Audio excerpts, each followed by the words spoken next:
Hey up YouTube, we're not down in the shed this morning. Well, we are, we're on the allotment, but thought I'd take the filming outside for a bit of a change. So today I'm going to film, or I'm going to be attempting to build, see if it goes right as with anything else. I'm going to be attempting to build the doorway and front for the new shed. I wasn't going to make this a part unto itself, but I think, to be honest, it's going to be quite complicated. I think there's going to be a lot of show and tell, shall we say. So that's my intention for today. I'll run you through, as I did last time, the measurements and things like that once I've got it together, providing it works. If it doesn't work, I'll run you through where I went wrong, and hopefully some of you guys out there might be able to point me in the right direction. Just done a quick tally on my timber and a bit concerned I might not have enough, so we'll have to see how far this project can go before I run out of timber. Hopefully at least a base with a roof on it. If I can at least get that far before I have to buy some timber, then I'll be quite happy actually. But yes, so I'm going to crack on. I've got my measurements that I need to work to. It's going to look a bit odd because the door frame's not going to have a bottom beam on it, neither are the sides. They're going to screw directly into the base, so it's going to be a bit of a horseshoe. Although it might be easier to put a beam on the front at least.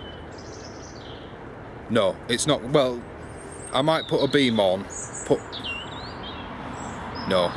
There's a bit I'm going to have to wing, a bit I didn't foresee, which just goes to show my my noviceness. But what I'm thinking is, obviously the door frame, I've got to have my two side bits that butt up against the door, and then the door itself. What I didn't factor in was, ideally those two side bits need to come down, and there needs to be a bit of framework at the bottom that's resting on the base. So it may well have a semi-base on it, because I don't think I'm going to get the door built today.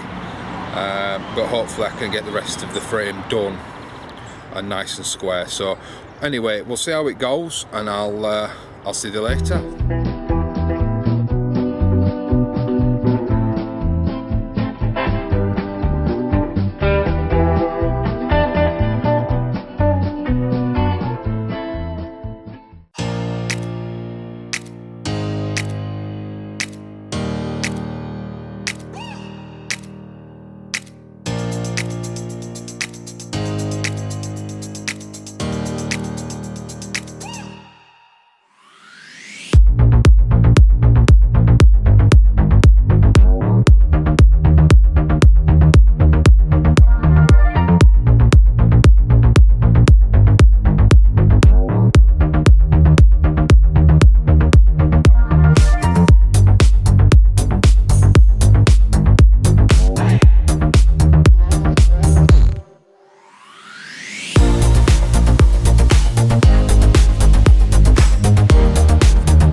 just a quick sort of thing of how I'm fixing together the inner beams, because I think you'll probably see in the time lapse that I'm not using the brackets.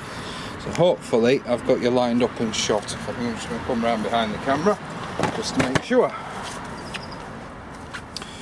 A bit sunny out, but it's a bit difficult.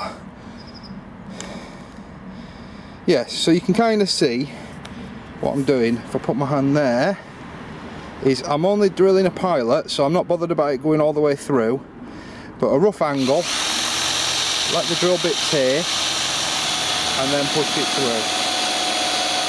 So it doesn't need to be precise, it's only to sort of guide the screw. The screw will do the rest of the cutting. So again, rough angle, let the drill bit tear, and then push it through. What I have also found you can do if you're struggling to get your drill bit to take, is if you start your hole off vertically and then stop, take your drill out, otherwise you risk breaking your bit. You only need to go a couple of mil deep if you're doing this way, so sort of, you know, like that, and then take your drill out and then drill in from the side, and you'll find it'll take a lot easier, but with practice you'll be able to do it straight off. So just a quick update on that. You'll have seen me doing it probably on the time lapse. So yeah, I'll see you in a bit.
Well, this has been one hell of a journey, full of ups and downs, lefts and rights, and connections that just don't seem to want to go together.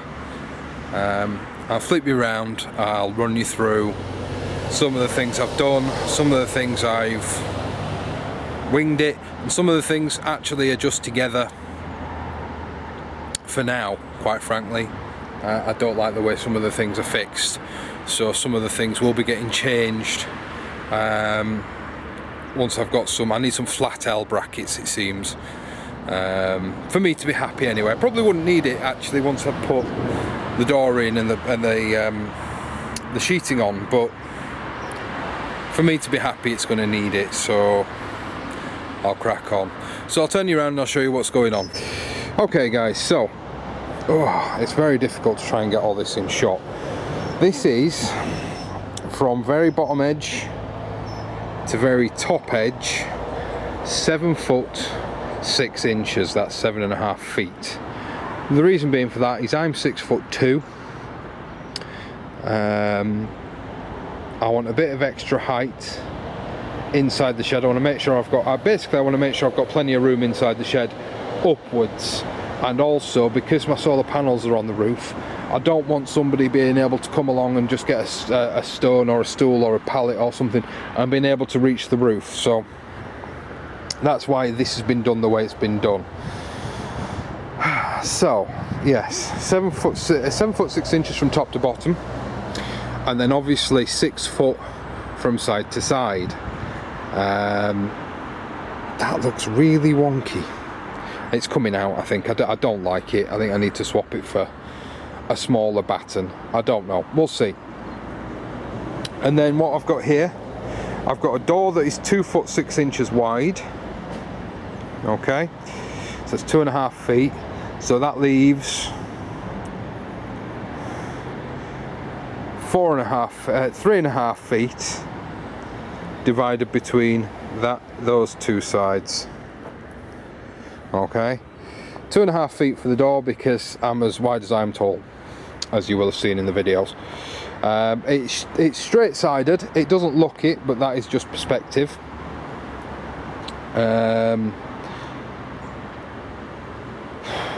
Man, this has been a nightmare of trial and error, as you probably see on the time lapse.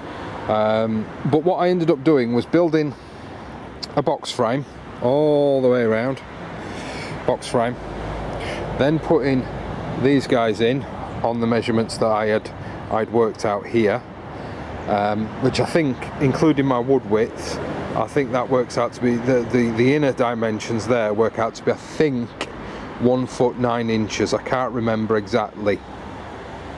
But you know, at the end of the day, your shed, your measurements might change slightly, especially on your front and back panels, or your front panels at least, because you might want a door that's a different dimension and so on and so forth. I'm just giving you the dimensions that I've used. So 2.5 feet from the inside of there, which leaves you obviously on something 6 foot wide with 3.5 foot to divide between the two sides. That's how I've done it. It does make things a little awkward, but that's the way I've done it. And then what I did was I then cut out these pieces here and I moved it up there. Now it's not really necessary, I think, to put this beam in here, but this is essentially going to be the lintel, the bit above the door. The door's going to sit, obviously it's going to be, I can never remember which way around the door goes, but let's say it's hinged on the left. Let me step back, try and get it all in frame. So it's hinged on the back here, so you've got a door here, it's going to close like that, and it's going to sit inside that entire frame. So I need to make a mirror image of this gap for the door. I'm probably not going to do that until this is screwed down to the shed floor. I think that is going to be the best way to do it. Quite how I'm going to screw it down to the shed floor, I do not know, because obviously this wood here is 4 inches thick. So I think I'm going to have to invest in some 6-inch nails and a drill bit, because there's no way my drill will put 6-inch nails through 6-inch screws through this lumber without pre-drilling the hole first. It just won't be able to manage it. I can't think of any other way to do it really, aside from using a shed ton of brackets, which I could do, because once the wood's bolted to one another, it's not going to be too bad. But it's cost, isn't it? You know, I'm adding cost left, right and centre, and that's not what I'm trying to do. You know, the attempt is to try and keep costs to a minimum. Also, when it comes to skinning this, I'm not going to put a skin on it until it's all bolted together. Purely and simply because whatever I measure and cut now, once it's bolted onto an 8 foot by 6 foot frame, you know, it could be off slightly. So I'm better off putting it all together and then taking my measurements and going from there. hopefully it'll all be nice and rectangular, but we'll see. Yeah, I'm skeptical at the least, but we'll see. So yeah, that's this has taken me, like I said, a lot longer than I thought it was going to take, but none of it was pre-cut. I've had to cut it all sort of fresh to order. I can't decide whether I'm going to put some crossbars in there. In fact, I know I am actually, because obviously if I'm going to want to mount shelves and things, I'm going to need them, so I'm going to put them in. But first of all, I'm going to have a coffee and have a think about what I'm going to do next, because yeah, it's turning out to be quite big, and I haven't got much space with my existing shed in place. But the problem being is, because I'm using electricity, I kind of need my existing shed in place, because I need my solar power. So I'm not too sure what to do with regards to that. So we'll see. And I'm saying a lot because I'm stalling for time. So what I'm going to do is I'm going to have a coffee, I'm going to have a think. I am doing a flat roof, and this flat side here, this is going to be the low side. Its incline is it's raising up to an 8-foot rear section, which I might cut and put together today. We shall see.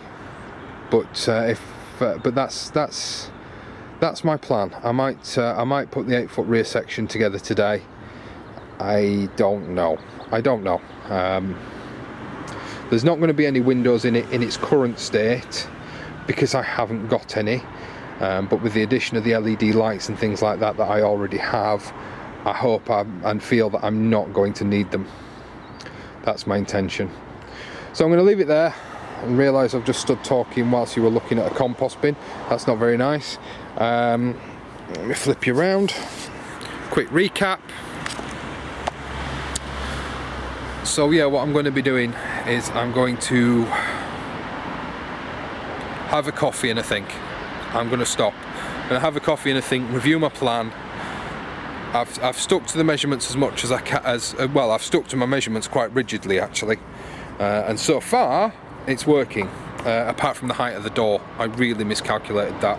I actually measured this lintel to come down 1.5 foot. Well, of course, on a 7-foot wall, that means the door would have, sorry, no, I actually measured the lintel to come down 2 foot on a 7.5 foot side. So that would have put the door frame to about there. I wasn't, so I've changed that, which I think is why I don't like how it's gone together. But I need some flat L brackets. But for the moment it's pretty strong, pretty rigid. I am tempted to skin it, I'm not going to lie. But if I do, I will have to make the door, essentially screw the door in, so it can't move, and then I can skin it. That actually sounds like quite a good, interesting task actually. I think I'm going to make the door, and then I'll screw the door in, so that obviously it's solid, and then I'm going to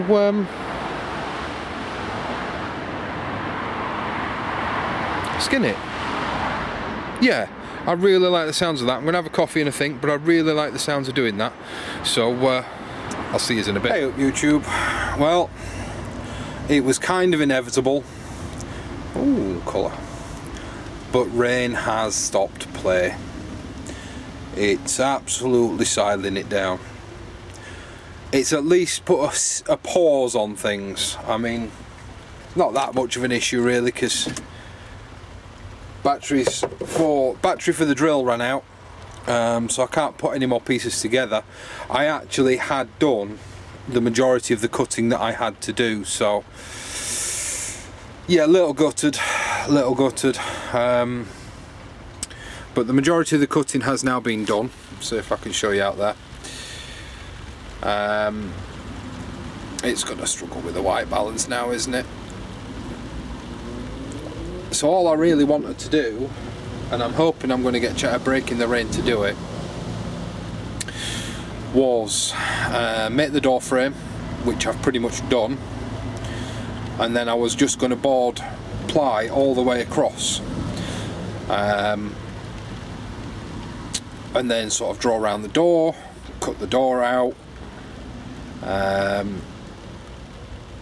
but that was going to be for another day. I was going to use the ply to hold everything together in sort of one solid piece, and then, like I say, when it came time, then I could just cut the door out, use the cutout as the front skin on the door, or the outer skin on the door, and then yeah, it was done.